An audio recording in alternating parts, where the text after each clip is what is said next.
This is the Daily Market Share, and I'm Hector Luis Calderon Victoria, and this is the UC Santa Cruz Center for Agroecology in partnership with USDA's Southwest Regional Food Business podcast, covering the field of California's agriculture and how small, mid-sized scale farmers, ranchers, fisher folks, producers, and food enterprises are building resilience and success in the marketplace. To learn more, check us out at agroecology.ucsc.edu. In this episode, you'll be hearing an AI-generated podcast where we've put in 3 specific reports that were produced this year and last year, which were the Farm to School Incubator Grant Program 2024 report to the Joint Legislative Budget Committee 2021 and 22 budget package, which was prepared in October 2023. This report was developed in collaboration with the California Farm to School Evaluation Team, which is an independent research team funded by CDFA's Farm to School and the state of California, and composed of researchers from the University of California Division of Agriculture and Natural Resources, UC Berkeley, UC Berkeley Food Institute, Food Insight Group, and the U.S. Department of Agriculture. The report essentially summarizes data that the CDFA Farm to School collected from 2021 to present and included information from Cohort 1, which was 2021 to 2023, and the Cohort 2, which is 23 through 25 applications. The other report was Planting the Seed, Farm to School Roadmap for Success report, and the California Farm to School Incubator Grant Program evaluation for 2024 progress report, which provides an early snapshot of progress and barriers towards the goals established in California's Farm to School Roadmap. Can we really help kids eat healthier, support local farmers, A&D combat climate change all at once? Wow. That's what California seems to be aiming for. Yeah. With this huge investment in farm-to-school programs. It is. So we've got a stack of research reports on this. Okay. We're diving deep into the data to see if it's actually working. California's really setting a precedent here. Right. They've put over $100 million into getting local climate-smart food into schools since 2020. Wow. But are they seeing results? Okay. That's what we're here to uncover. Let's start with the basics. All right. How big is this program really? Well, one report mentions $86.8 million. Yeah. Granted to schools, farmers, and various partnerships. Huge. That's a lot of cash. A lot. It sounds like they're trying to reach a massive number of people. You're right. Yeah. This isn't about a few isolated projects. Oh. California is aiming for system-wide change. Wow. Over 70% of their counties receive funding, targeting over 1.3 million students. That's incredible. That's over 20% of all public school kids in the state. 20%. Mm-hmm. That's a serious commitment. It is.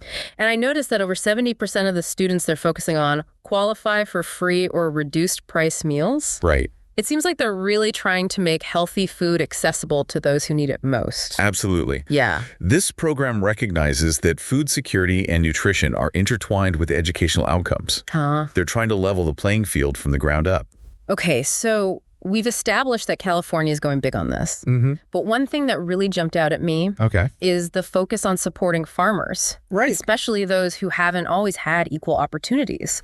Yeah. One report highlighted that 42% of the farmers getting these grants are Black, Indigenous, or people of color, right, often referred to as BIPOC. BIPOC. And 62% are women-owned. Wow. Plus, almost all of them are running small to mid-sized farms. Mm-hmm. Is that representative of who's farming in California overall? Not at all. Really? Only 19% of California farms are BIPOC owned. Wow. So the program is clearly prioritizing these producers. Okay. Which is a significant step towards a more equitable food system. It definitely seems like they're putting their money where their mouth is on that front. Yeah.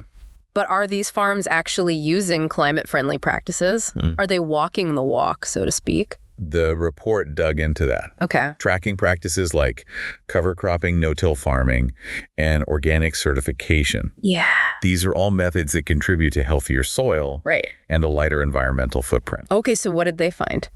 Interesting. Yeah. Many of these farmers were already using climate-smart practices at rates higher than the state average, even before receiving the grant. Wow. Which suggests that the program is attracting farmers who are already committed to sustainability. So they're not starting from scratch. That's encouraging. It is, but there's more. Okay. The grant funding helps 16% of these farmers adopt new climate-smart practices. Oh, wow. And 24% expand the ones they were already using. So it's helping them even more. Yeah. And we even saw 11 farms. Wow. At a total of 55 acres of farmland specifically to grow for schools. Wow. So they're not just maintaining good practices. Right. They're actually scaling up their efforts to farm in a more eco-friendly way. They are. That's a win for the environment for sure. But farming's a business too. It is. Are these farmers making a living? Right. Can they stay afloat? That's the crucial question. Yeah. And the report offers some promising early indicators. Okay. Within just 6 months of getting the grant, Okay. 57% of the farmers were already selling to schools. That's great. And on average, those sales made up a third of their total farm income. A third. That's huge. It is. That kind of consistent income must make a big difference for those farmers. Absolutely. In fact, 3 farmers specifically stated that the grant saved their businesses from going under.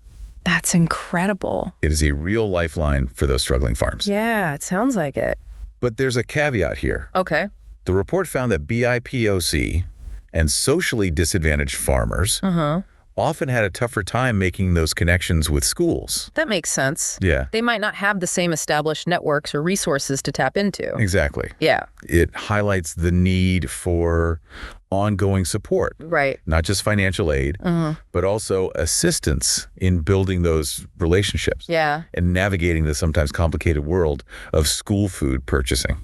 So it seems like there's still work to be done to ensure that all farmers, Right. regardless of background, Yeah. can benefit equally from this program. Absolutely. But we've established that we have farmers. We have funding. You do. And hopefully they're making a decent living. What's next? Right. How do we get all this good food from the farm to the cafeteria? That's the million-dollar question. Yeah. And as you might imagine, it's not always a smooth journey. So there are some logistical challenges. Yeah. What are we talking about here? The report highlights 3 key hurdles. Okay. The first is price. Okay. Local, sustainably grown food often comes with a higher price tag than conventional options. That makes sense. Yeah. Smaller scale farming and eco-friendly practices Right. usually mean higher costs. Exactly. Yeah. The second challenge is processing. Okay. Schools often need food that's prepped in specific ways, washed, chopped, portioned. Right. And they don't always have the staff or equipment for that. Right. You can't just drop off a bushel of kale Right. and expect the cafeteria staff to handle it. Exactly. Yeah. And the third challenge, Oh. which is probably no surprise, Yeah. is staffing. Of course. Schools are dealing with staff shortages, Right. which makes everything even tougher. It sounds like a classic case of easier said than done. So how are schools and farmers tackling these obstacles? Yeah. Are there any creative solutions out there? Absolutely. We're seeing some real innovation in this space. Okay, great. For example, one region actually created an entirely new food hub, Okay. specifically to handle local produce for schools. Okay, back up for a second. Sure. What's a food hub?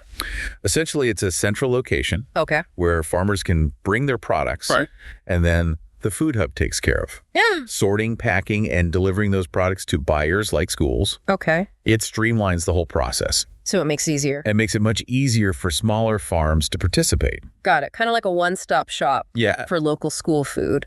So this food hub helps solve those logistical issues. Exactly. It takes a lot of the burden off individual farmers Okay. and makes it much easier for schools to get what they need. That's a really clever solution. It is. What about other areas? Yeah. Did the report mention any other innovative approaches? A lot of schools found success in building strong direct relationships with local farmers. Yeah.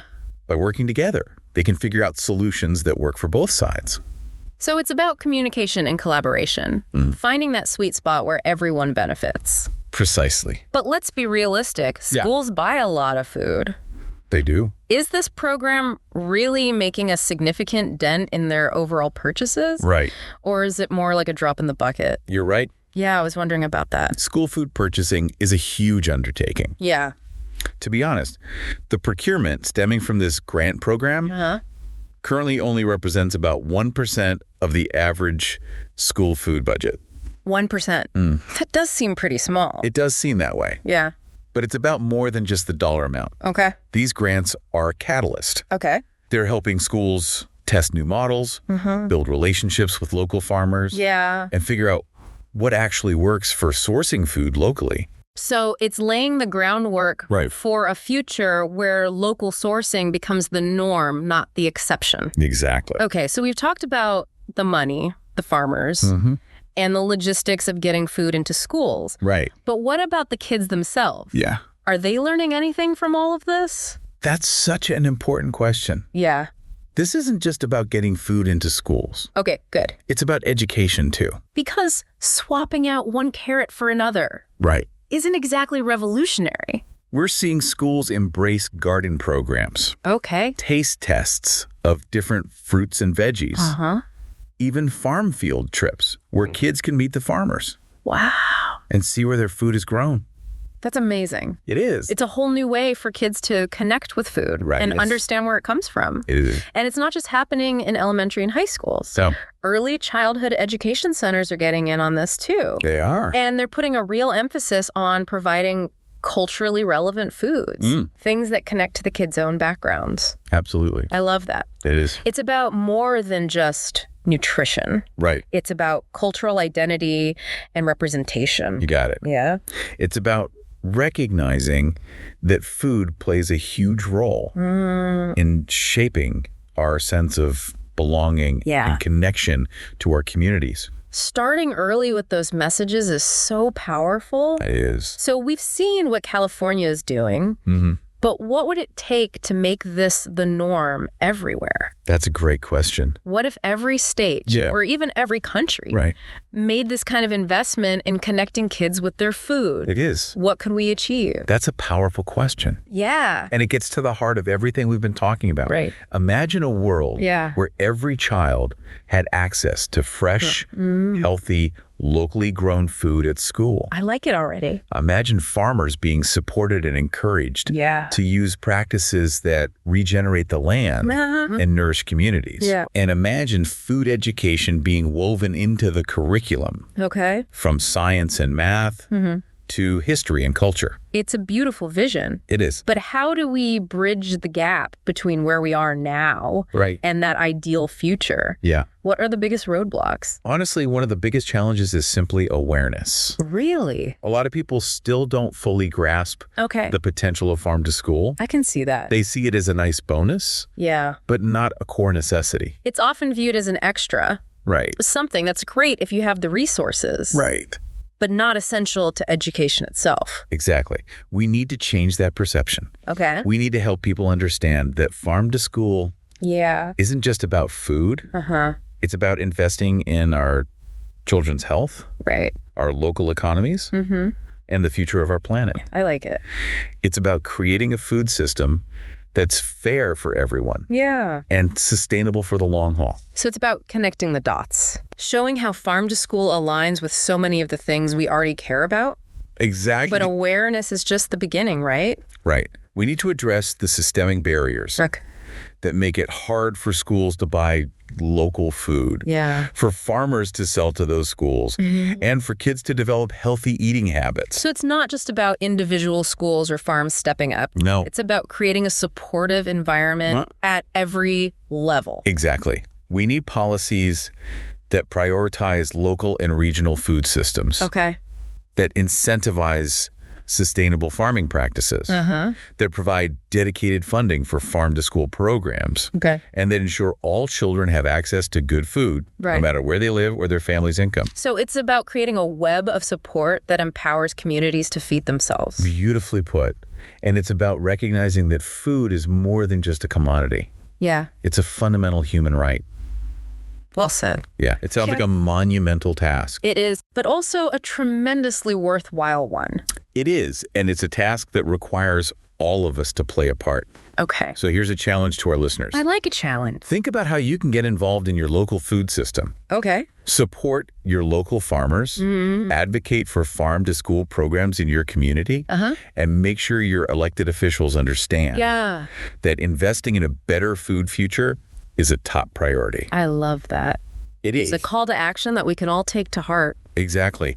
Change starts at the grassroots level. I agree. Even small actions can make a big difference. And on that note, I think it's time to wrap up our deep dive into the world of farm to school. Okay. We've explored the challenges, the successes, and the incredible potential of this movement. Right. It's clear that connecting kids with their food is about so much more than just what's on their plates. It is. It's about building a healthier, more just, and more sustainable future for everyone. Absolutely. Thanks for joining us on this journey. Thank you for listening to the Daily Market Share podcast. If you like what you heard, you can check out more stories like this one at agroecology.ucsc.edu or on our YouTube. So please subscribe to our channel. And by the way, if you rate and share this podcast, it will help other people discover it. So please don't forget to subscribe, like, and share. This story was produced by the UC Santa Cruz Center for Agroecology in partnership with USDA's Southwest Regional Food Business Center. We hope that the information that was provided is helpful for all of our small producers in the state of California. I'm Hector Luis Calderon Victoria, and I want to give a special thanks to our center staff team, including Tim Gallardo, Aaron Foley, for editing and production advising and support. To look through the reports that the AI used as sources to generate this podcast have been provided in our show notes. In saying that, we wanted to also thank all the amazing individuals that took the time and effort to write these informative reports that bring awareness to how these programs work through the California Department of Food and Agriculture's Office of Farm to Fork. So thank you. Disclaimer, the view, thoughts, and opinion expressed are the speaker's own and do not represent the views, thoughts, and opinions of the University of California or of the U.S. Department of Agriculture. The materials and information presented here is for general information purposes only. The University of California name in all forms and abbreviation are the property of its owner, and its use does not imply endorsement of or opposition to any specific organization, product, or service.